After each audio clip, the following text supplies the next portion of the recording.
Salut tout le monde! Alors j'avais envie de faire un étui pour envoyer une Memoridex, un étui qui soit assorti avec d'autres créas. Et du coup je vous propose qu'on le fasse en tuto. J'ai fait déjà un prototype, enfin voilà, j'en ai fait une autre, et donc j'ai fait l'étui, vous voyez comme ça rend bien, c'est vraiment très simple. Voilà, et donc j'ai assorti à ma Memoridex, celle qui est à l'intérieur. Donc ça s'ouvre comme ceci. Hop, voilà. On retire un ruban, ça se défait. Et ensuite, c'est une petite boîte. Voilà. Vous voyez, c'est tout simple, mais ça rend très bien. En plus, l'utilité de ce petit étui, c'est que la personne qui le reçoit, la scrapeuse, elle peut se fabriquer un mini album en accordéon, par exemple, qui rentre dans cette petite boîte. Ça peut être, voilà, ça peut lui être utile. Alors je vais vous montrer le matériel. Donc pour ma base, je suis partie sur du papier blanc comme celle-ci. Vous pouvez prendre du cardstock, du canson, du papier aquarelle. Moi j'ai pris une feuille A4, du bloc craft noir et blanc qu'on trouve à Action, la partie épaisse. Voilà, donc tout simple, hein. Et je vais vous montrer sur un papier craft pour que vous voyez bien comment j'ai fait pour n'utiliser qu'une feuille A4 en fait pour ma base. Voilà, parce qu'on ne va pas utiliser beaucoup de matériel. Et sachant que pour le matage, vous pouvez utiliser les chutes du papier qui vous a servi pour votre Memoridex. Les plus grands morceaux, ils vont faire 11,7 cm de long. Donc voilà, il n'y a pas forcément besoin de beaucoup de papier. Vous allez pouvoir utiliser des chutes de papier par exemple.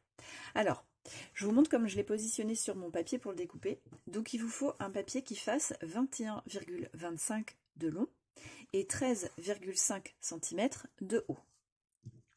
Pour donc cette petite partie là avec le double tag qui va venir refermer l'étui, il vous faut une bande. Donc moi je suis venue la positionner comme ça en fait, je l'ai tracée ici sur mon papier.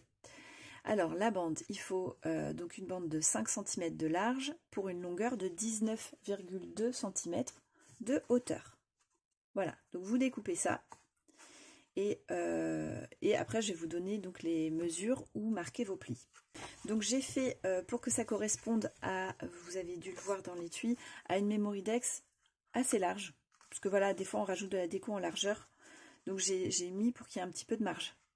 Ok, donc là avec le dépassement des feuilles, ma Memoridex elle fait 11,3 cm, 11,3 de large, et donc ma boîte là elle fait 12 cm de large, enfin 11,9, 11,8. Alors pour les dimensions, pour le marquage des plis, je vous donne dans ce sens là d'abord.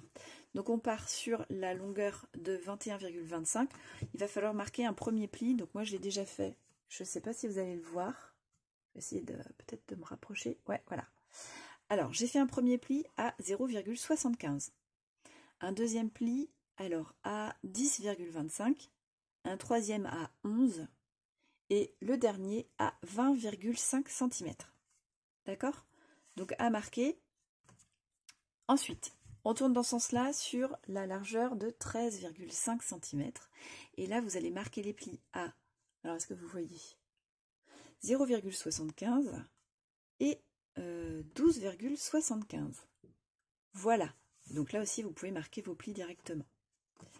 Pour ce qui est du double tag, on va appeler ça un double tag. Alors, je refais ma mise au point pour être sûr que vous voyez bien. Ouais. Donc, dans ce sens-là, hein, dans le sens de la longueur de 19,2 cm, il faut marquer les plis à 4 cm, 4,8, 14 cm,4 et 15,2. Voilà. Donc, en fait, là, j'ai rajouté 1 mm par rapport aux dimensions précédentes. Pour avoir un petit peu de marge, parce qu'avec le matage, voilà, il faut pouvoir fermer voilà ça, hein, tout bête. Pendant qu'on y est sur cette bande là, vous allez pouvoir marquer un petit point à 1,5 cm du bord, ici et ici, pareil dessous, voilà, et dans l'autre sens, de même, 1,5 cm ici et ici, et pareil dessous. Et vous allez pouvoir relier vos points. Et c'est ce qui va vous faire votre voilà, vos arêtes de tag. pendant que vous y êtes encore, vous allez marquer le centre. Donc 2,5 cm en partant d'un côté.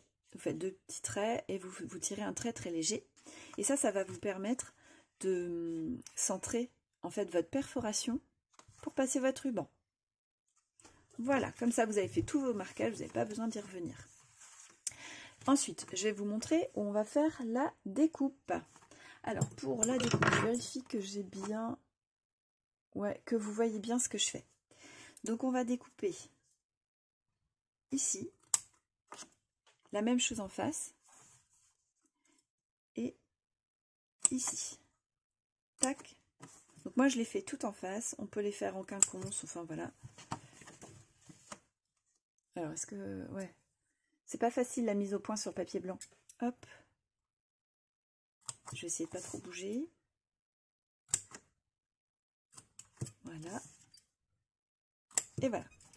Et alors, pour que ce soit un tout petit peu plus facile au moment du collage, enfin voilà, de l'insertion de la petite languette, je l'écrante. Pas forcément de beaucoup, hein. Donc vous vous arrêtez bien au marquage de vos plis. Voilà.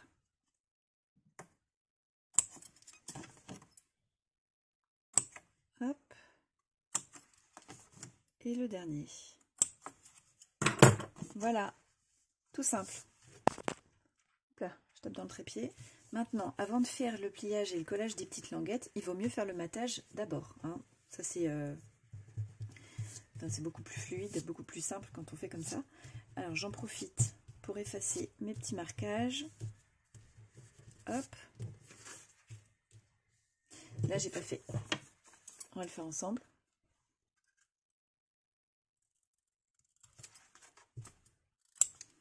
Voilà. Et je prends... Hop là. Elle est tombée. Ma perforatrice, donc c'est une vieille perforatrice. J'ai enlevé le dessous pour voir où je perforais en fait. Et voilà, je centre comme ça, hein, tout simplement. Je cherche pas midi à 14 h. Bon, les vieilles, il va falloir que je la remplace. Je sens qu'elle force un peu. Voilà. Voilà. Donc maintenant, on va pouvoir faire le matage.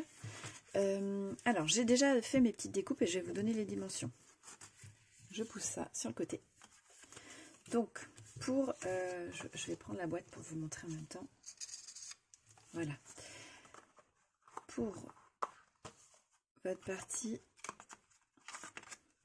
intérieure et ici, donc 4 grands rectangles qui feront 9,3 cm par 11,7. D'accord?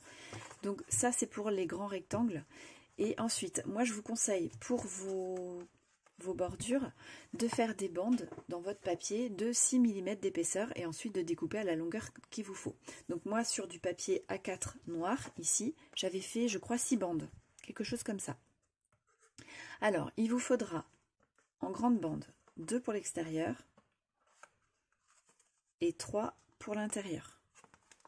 D'accord? Donc ces bandes là en longueur, elles font 11,7 cm de long, puisque ma grande longueur ici elle fait 12 cm. Ensuite les petites bandes, alors il m'en faut 2, 3, 4, 5, 6 petites bandes, et celles-ci elles feront 9,3 cm de longueur. Ok, donc je les ai préparées. Pour le tag, alors donc je n'ai pas maté la partie intérieure, ça me paraît pas utile et puis ça rajoutera trop d'épaisseur sinon pour pouvoir bien refermer. Donc j'ai fait uniquement la partie extérieure. Donc il vous faut, qu'est-ce que j'avais mis comme dimension? Ben, je sais pas si je me les suis notées. Alors je vais vous les redonner. Il vous faut une longueur de 9,4 cm. On va vérifier, oui, puisque là ça fait 9,6 pour une largeur de 4,8. Voilà, c'est ça, 4,8. Vous pouvez faire une grande bande de 4,8 et ensuite découper ces 3 morceaux. Parce que là, ici aussi, on a 4,8 de hauteur pour une largeur. Est-ce que je prends dans le bon sens? Oui. Pour une largeur de 3,8. Puisque ici, on va avoir 4 cm. Donc 3,8. Et ici, je ne sais plus, je vous ai dit 9,4. Voilà, tout simple. ok? Et on va faire le montage ensemble. Il y a des petites techniques là, par exemple, pour avoir le matage pile correspondant à la forme de votre tag. Même en admettant que vous ayez mal découpé un des côtés en blanc, vous aurez exactement la même chose. Donc je vais le faire avec vous, comme ça je vais pouvoir vous donner des petites astuces pour ceux qui débutent. J'ai oublié de vous donner la longueur du ruban que j'ai utilisé moi donc pour fermer ici. J'ai pris 30 cm. Alors si vous avez des gros doigts ou que vous avez prévu de faire une boîte plus grande ou vous voulez faire un grand nœud ou avoir plus d'aisance, vous pouvez partir sur 40 cm. Là moi c'était pile. Voilà. Et donc j'ai chauffé très légèrement en approchant un briquet, mais sans le toucher, hein, en approchant un briquet sur le bord pour que ça ne file pas. Donc j'ai déjà commencé à mater le dessous et le dessus de ma boîte. Voilà. Et donc là, je vais faire celui de l'intérieur. Donc je commence par les grands rectangles. Donc déjà, je vais voir ce qui va le mieux avec, voilà, avec la Memoridex. Donc j'ai le noir dessous, ce sera l'intérieur bas. Et ça, ce sera le couvercle. Je vais commencer par mater l'intérieur du couvercle parce que le dessous de mon étui, j'ai dû mettre un petit peu trop de colle et du coup ça a légèrement gondolé. Donc je vais le laisser sécher tranquillement. Je vous ai pas dit, la colle que j'utilise c'est de la colle blanche. Donc là c'est la Tacky Glue de Action. Voilà.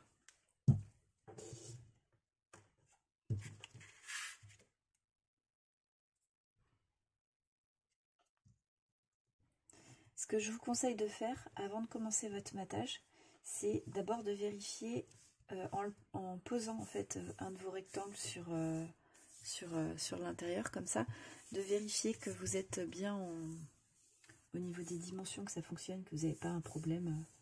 Ça vous permettra de voir si vous avez fait un problème, déjà une erreur au niveau du marquage des plis, ou s'il y a une petite variation qu'il faut recouper légèrement votre rectangle. Voilà, petite précaution qui peut vous gagner du temps si vous devez tout recommencer. Enfin, pour un truc bête, des fois c'est tellement dommage. Voilà, alors je ferai après donc le collage du rectangle rose pour ici. Je vais mettre mes petites bandes. Voilà, j'ai préparé mes petites bandes. Alors, il y a une chose que je ne vous ai pas dite en vous montrant pour le matage des côtés, c'est que je n'ai pas maté les côtés de l'intérieur de la boîte, enfin la partie extérieure du bas de la boîte. Voilà, c'est pour pas rajouter de l'épaisseur et que l'étui se ferme facilement, vous voyez. Je pense que c'est pas forcément une bonne idée. Après, vous pouvez le faire si c'est un papier très fin et que vous le collez bien, ça devrait fonctionner. Hein, parce que voilà, je vais essayer de vous montrer. Vous voyez, il y a un petit peu de marge, légèrement. Mais bon, en tirant dessus, des fois, ça peut être vite compliqué à ouvrir. Voilà, donc j'ai pas prévu les bandes pour ça. Si vous voulez les faire, il faudra donc en rajouter quelques-unes dans les quantités que je vous avais données. Alors, hop. Donc ça, c'est l'intérieur. Donc ici, j'en mets. Ce que je vais faire pour être sûr de ne pas me tromper, la partie dessous, voilà, je vais marquer de ne pas en coller. Moi, quand je suis partie, des fois, je me lance un petit peu vite. Donc là, ce sont mes petites bandes. Ah oui, dernière précision, ne collez pas vos bandes intérieures des petits côtés du dessous, pour l'instant, d'accord, ni de celle-ci. Voilà, des parties intérieures, les petites bandes, collez-les pas. C'est parce qu'on va d'abord coller en fait la partie blanche, les petites languettes blanches dessous, et en fait elles seront cachées. Alors, est-ce que vous allez voir? Elles vont être cachées par votre bande de matage noir. Ici, là, on voit la petite bande. Voilà, c'est pour ça. Donc, on ne va pas coller à l'intérieur les petites bandes. Donc, je vais faire l'extérieur sur cette partie-là. Voilà.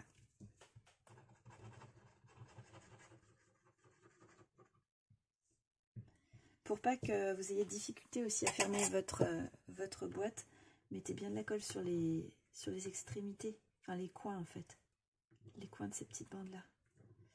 Alors vous voyez comme c'est délicat, j'utilise une pince à épiler pour attraper. Ça m'évite de m'en mettre trop sur les doigts en fait.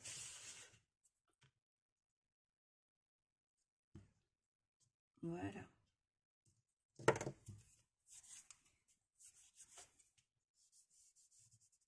Tout simple.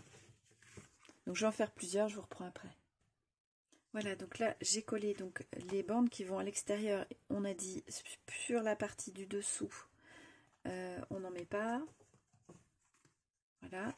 Et de ce côté-là, je vais donc pas coller les bandes courtes, je vais coller les 3 noires, les 3 grandes. Voilà, j'ai collé mes bandes pour la partie intérieure et la partie du fond, du dessous, enfin du bas de ma boîte.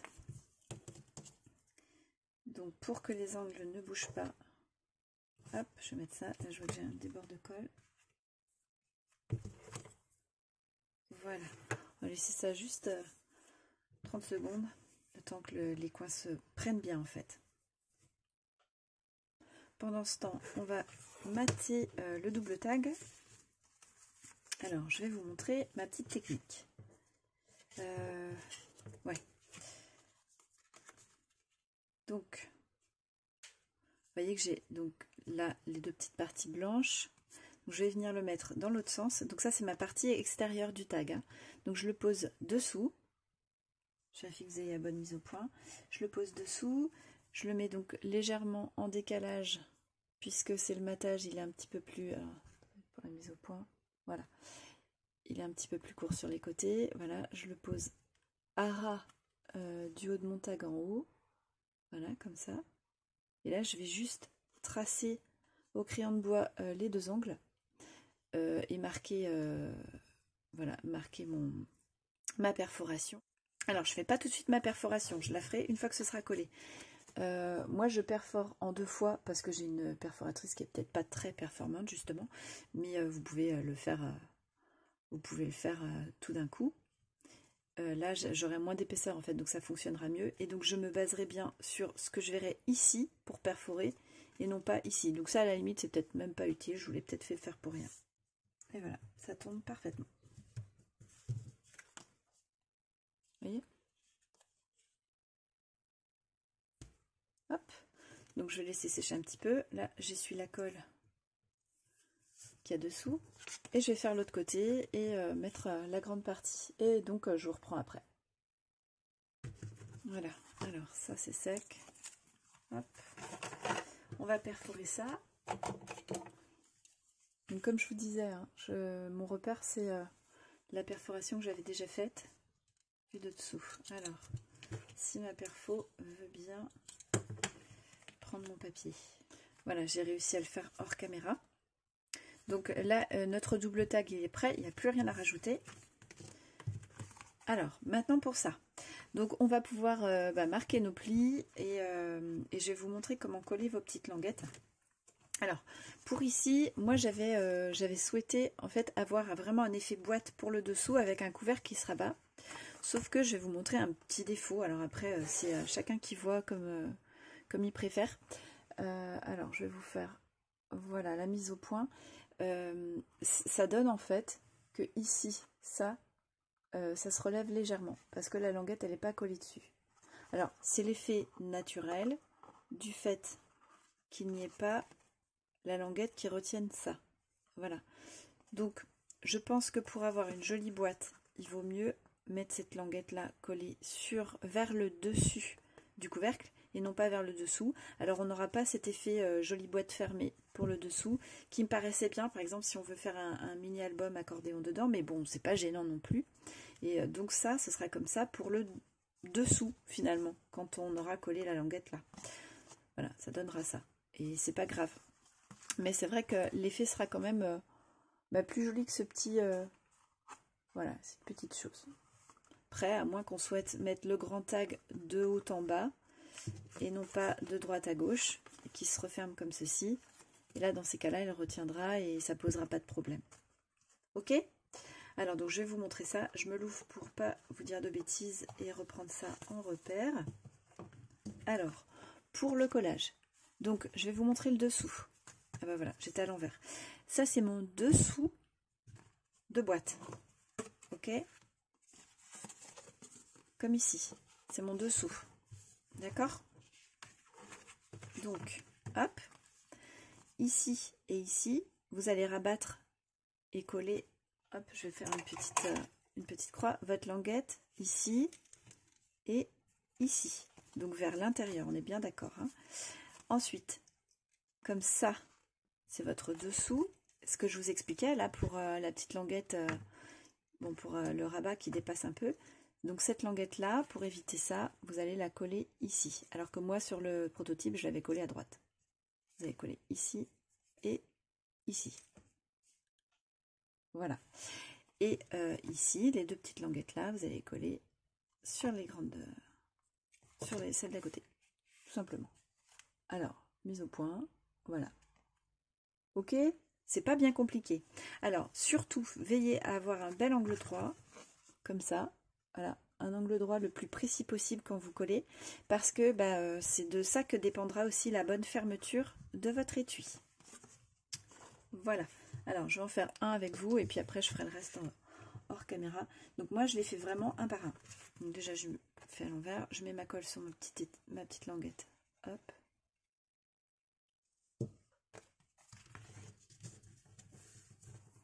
Je vais quand même bien marquer. Voilà, ça.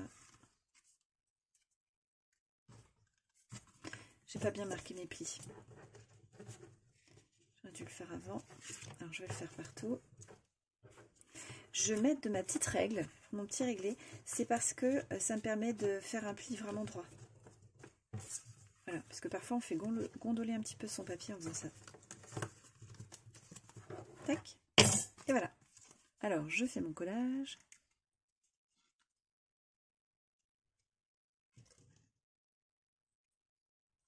Et là, il n'y a pas de mystère. Soit vous avez des petites pinces pour tenir, soit vous le faites à la main. Il n'y en a pas pour longtemps. Ça prend assez vite hein, avec la colle blanche. Voilà, donc je vais faire tous mes petits collages et puis on se retrouve après. Alors, petit changement de façon de faire. Pour le collage ici et ici, et ben en fait, ça va pas être possible. Hein. Vous vous souvenez que je vous avais dit, moi j'avais collé à droite pour avoir une jolie boîte pour le dessous, et que là je disais, bah non, il vaut mieux coller à gauche pour que quand je ferme mon couvercle, il ne dépasse pas en haut et en bas. Et ben en fait, si, on n'a pas le choix. On n'a pas le choix de coller vers le bas, ou alors on colle pas, d'accord? Ou alors on laisse les petites languettes libres. Mais de toute façon, notre couvercle, il va être, enfin notre dessus, c'est le couvercle, et donc il doit être libre. Donc si on colle ça ici et ça ici, à gauche là, et ben en fait c'est le dessous qui devient couvercle. Et alors là on a tout à l'envers quoi. C'est-à-dire que ça rentre à l'intérieur. Donc en fait non. Ces languettes, il faut quand même les coller à droite ou les laisser libres, comme je vous disais. Alors je retire donc ce que j'ai dit, j'espère juste que vous ne l'avez pas fait en même temps que moi. J'essaierai de penser à mettre un petit mot dans la vidéo. Donc je vais gommer ça. D'où l'intérêt de faire un prototype. Vous voyez, je pensais corriger quelque chose que j'avais mal fait dans le prototype, mais finalement non. Finalement, c'était de la bonne façon. Voilà, j'ai effacé mes petites... je la mets dans le bon sens quand même. J'ai effacé mes petites croix. Donc du coup, eh ben, on va coller vers l'intérieur. Et si vraiment ce débordement vous gêne, et ben, comme je disais, vous faites des tags plus longs, le double tag plus long, et vous le faites passer de haut en bas et non pas de droite à gauche. Voilà. Hop. Donc maintenant que les petites languettes sont collées, on va pouvoir coller le reste des bandes noires donc à l'intérieur pour cacher nos petites languettes blanches. Voilà, j'ai fini le montage de la boîte. Donc mon intérieur, ça c'est le dessous, ça c'est le couvercle, d'accord. Hop, j'ai gommé mes petites marques là que j'avais mises pour penser à ne pas coller mes bordures dessus. Alors la petite boîte elle se ferme comme ça, ici ça force un petit peu parce que j'ai un angle qui n'est pas terrible.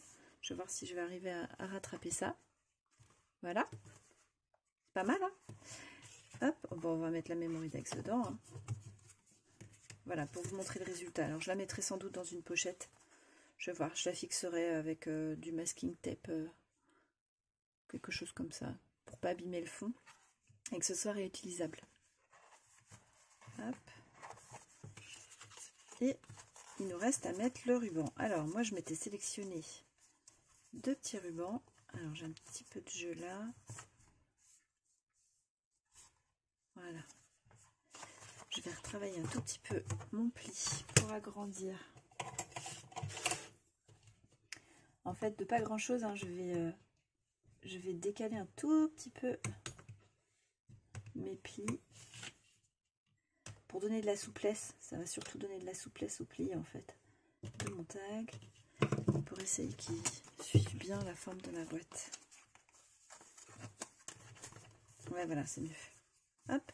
Et alors pour les rubans, moi je m'en étais sélectionné 2. Donc j'avais un tout blanc. Voilà. De faire sortir la base de ma boîte. Et sinon, eh ben, j'avais le même que tout à l'heure, en rose.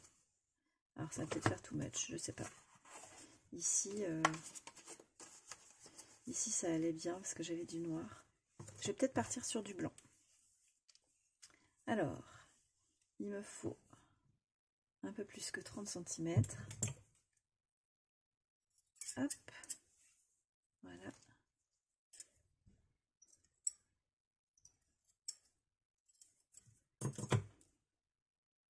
J'ai pris mon briquet. Je vais chauffer légèrement. Est-ce que vous voyez bien? Sans approcher trop ma flamme. Alors c'est la fin du briquet, ce qui fait qu'il s'éteint sans arrêt. Est-ce que je vais y arriver? Forcément, pour la vidéo, il veut pas. Bon, tant pis, je vais faire sans. Et voilà le résultat. Donc il me reste plus que la décoration à faire. Donc je vais regarder, j'ai pas mal de petites choses là que j'avais encore des créas que j'avais faites. Donc je vais voir ce que je peux mettre dessus. Je vais faire tout aussi simple que ça et sur plutôt plat en fait. Donc je vous montre à l'ouverture. Donc mon briquet ne fonctionne plus, j'ai pas pu chauffer légèrement l'extrémité de mon ruban pour qu'il ne file pas, c'est bien dommage. Voilà, donc la petite boîte et la Memoridex. Bon, j'espère que vous allez apprécier ce tuto. En tout cas, moi je suis assez contente du résultat. Je trouve ça très simple et en même temps un vrai petit complément en fait à l'envoi de la Memoridex. Je vous dis à très bientôt. Je vous embrasse. Bye bye.